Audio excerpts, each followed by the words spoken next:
বাংলাদেশ জামাত ইসলামী হরগ্রাম ইউনিয়নের পূর্ব অংশ হতে আয়োজিত আজকে প্রবাসী ভারতের সম্মানিত পরিচালক আমাদের মাঝে এতক্ষণ কোরআন কারীম থেকে কথা বলেছেন অত্র ইউনিয়নের সম্মানিত সেক্রেটারি উমরপুর আলী মাদ্রাসার ভাইস প্রিন্সিপাল হযরত মাওলানা বেলাল হোসেন, প্রিয় দিনী ভাইরা, আল্লাহ পাকের দরবারে শুকরিয়া আদায় করি। আলহামদুলিল্লাহ। দরুদ এবং সালাম মানবতার মুক্তির দূত বিশ্বনবী মুহাম্মদ রাসূলুল্লাহ সাল্লাল্লাহু আলাইহি ওয়াসাল্লাম। আমরা কোরআন যে কথা শুনছিলাম, গুরুত্বপূর্ণ কথা। আমি আসলে আমি হয়তো কথা শুনছিলাম, তো কোরআনের কথা শুনলে ইমানদারের ইমান বাড়ে আর বেঈমানের ইমান। বিশেষ করে উনি কিন্তু ডাক্তার, আবার ডাক্তারদের একটা বৈশিষ্ট্য আছে, যদি কারো গায়ে জ্বর থাকে থার্মোমিটার লাগাইলে জ্বর ফেরত কত আছে 101 না 102, যখন 2 পার হবে তখন পরিবারের লোকজনের টেনশন বেড়ে যাবে, ঠিক আছে না? আর যদি জ্বর না থাকে, জ্বর উঠবে কথা বলতে হবে। ইমানদারের ইমানটা কখন বাড়িবে? ইমানটা কি বাড়িবে? আর না থাকলে আমি ভূমিকায় কথা বলতে চাচ্ছি যে আমরা ইমানের দাবিদার। আল্লাহ তাআলা বলেন, ইয়া আইয়ুহাল্লাযীনা আমানু আমিনু বিল্লাহি ওয়া রাসূলিহি, হে ইমানদারগণ তোমরা ঈমান আনো আল্লাহর প্রতি রাসূলের প্রতি।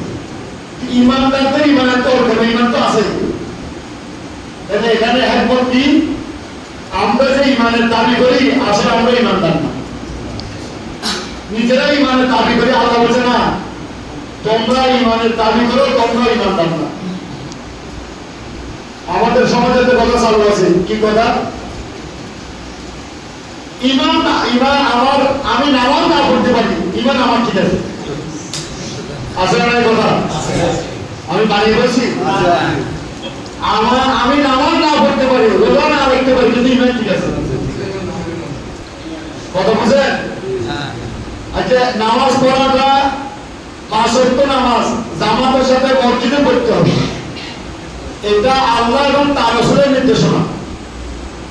বিশেষ করে নবীজি বলেন 5 ওয়াক্ত নামাজ কোথায় পড়বে? মসজিদে।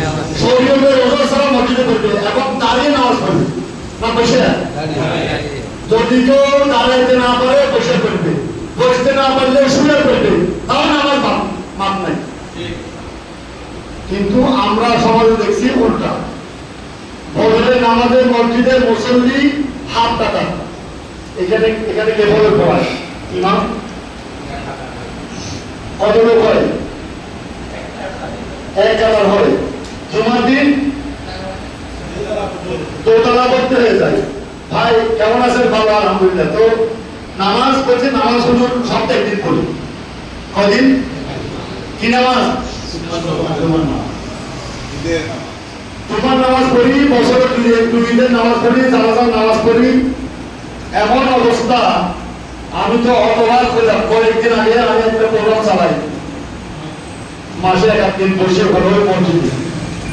ওখানে মসজিদে বসে, যিনি মসজিদে যাই জানা দেন, উনি টাকা নেন না, ফ্রি। মসজিদ ধোয়া বসা করেন, পরিষ্কার পরিচ্ছন্ন করেন, কাজ করেন। ভাই বলেন দেখি, সূরা কাউসারটা বলেন, হুজুরের কোনো সূরা জানেন? একটা জানি, আলহামদুলিল্লাহ। কি সূরা? আলহামদুলিল্লাহ। কোনো সূরা আমি জানি না।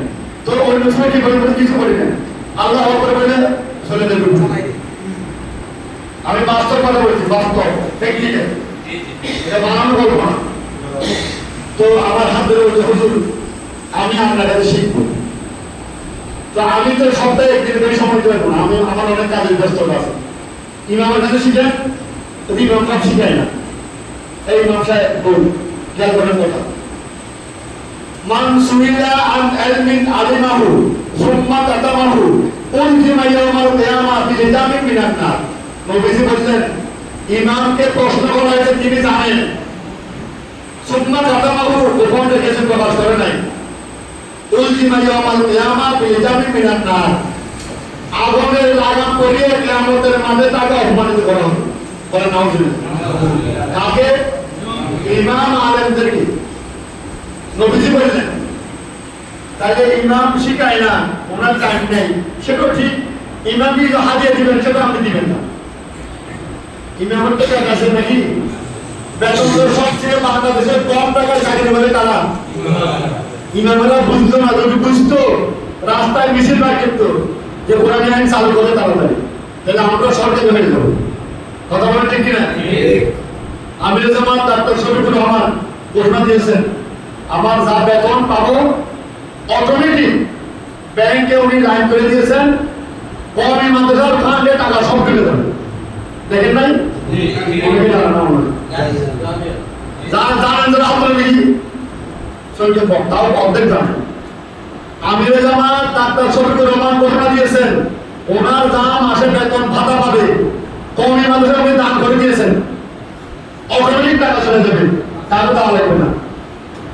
এরপরে কমি হুজুরদের কথা বলা বন্ধ হয়ে গেছে। কথা বলা ঠিক হবে?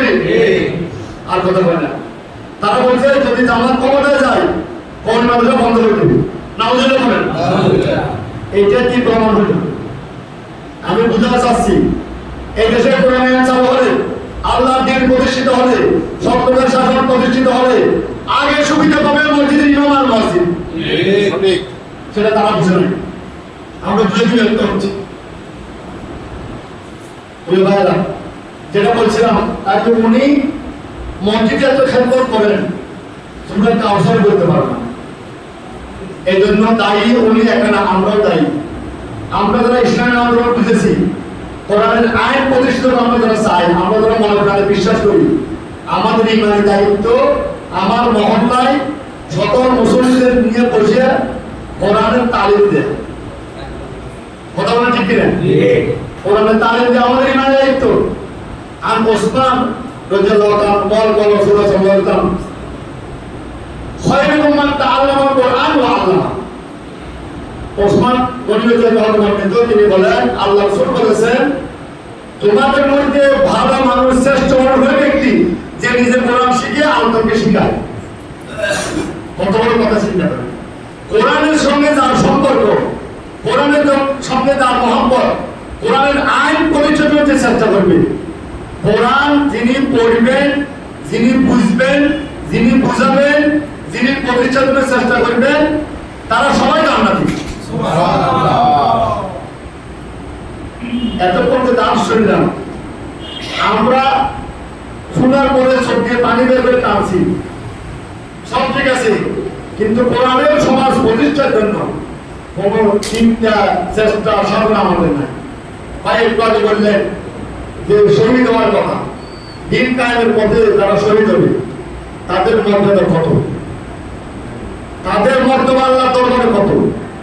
আমরা যদি বুঝতাম, শহীদ আবু সাঈদের মতো বুক পেতে দিতাম যে গুলি করো, মনের ভিতর অনেক জ্বর, বুক পেতেছি গুলি করো, এমনি বলে নেই। ইমানের স্পিড তার আছে। সাহাবায়ে কেরামদের স্পিড কেমন ছিল? ওদের যুদ্ধে বিশ্বনবী মুহাম্মদ রাসূলুল্লাহ সাল্লাল্লাহু আলাইহি ওয়াসাল্লাম ঘিরে ফেলেছে, চারিদিক থেকে আক্রমণ হচ্ছে, তীর আসতেছে। হযরত তালহা রাদিয়াল্লাহু আনহু তিন নদীকে বলে জড়িয়ে এভাবে দুটোর মধ্যে আগুন দিলেন। তাদের টার্গেট আল্লাহ রাসূলকে হত্যা করবে, এবং সেই যুদ্ধের মাঠে রং উঠে গেল, কুতিলা মুহাম্মদ, কুতিলা মুহাম্মদ, কুতিলা মুহাম্মদ। মুহাম্মদ মারা গেছেন, শয়তান প্রচার করে দিয়েছে, ওয়া মুহাম্মাদুন ইল্লা রাসূল কদ হাদাত মিন ক্বাবলিহির রাসূল আফা ইম্মা তাও কুতিলান কালাতুম আলা আওয়াদিকুম। আল্লাহ তাআলা বললেন, আয়াত নাযিল করলেন, মুহাম্মদ রাসূল ইতিমধ্যে আগামী রাসূল বিদায় হয়েছেন, তিনি যদি মারা যান অথবা শহীদ হন, মানে স্বাভাবিক মৃত্যু হয় অথবা যুদ্ধের মাঠে শহীদ হয়ে যান, তোমরা কি পিছনে দিকে ফিরে যাবে? আল্লাহ তাআলা হুমকি দিয়েছেন মুসলমানদের। একজন মা দৌড়াচ্ছেন বোরকা পরা, কোথায় যাচ্ছেন? যুদ্ধের মাঠে।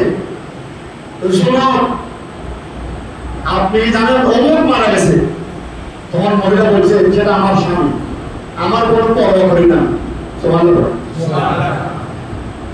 আরো দৌড়াচ্ছেন, তাহলে কোথায় যাচ্ছেন? যুদ্ধের মাঠে।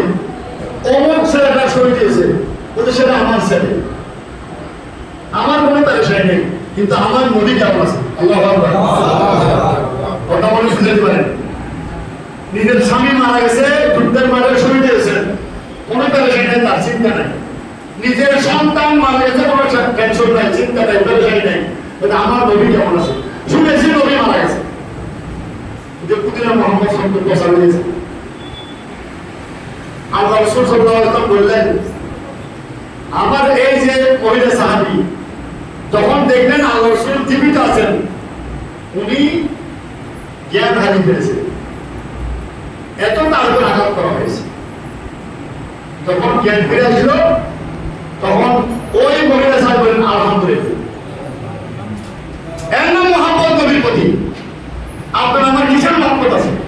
কালকে আমাদের ময়দানে বিশ্বনবী মুহাম্মদ রাসূলুল্লাহ সাল্লাল্লাহু আলাইহি ওয়াসাল্লাম রক্তাক্ত অবস্থায় দাম শহীদ দাম দিয়ে রক্ত ব্যবহার করতে দাম দিয়ে মাথা ভাঙা অবস্থায় আল্লাহ দরবার হাজির দেখবেন।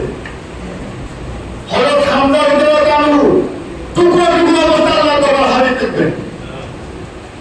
শহীদ আলী রায়হান গুলিবিদ্ধ অবস্থায় আল্লাহ দরবার হাজির দেখবেন। শহীদ মওলানা মতিউর রহমান নিজামী গলায় দড়ি বড় অবস্থায় ফাঁসি অবস্থায় আল্লাহ দরবার হাজির দেখবেন।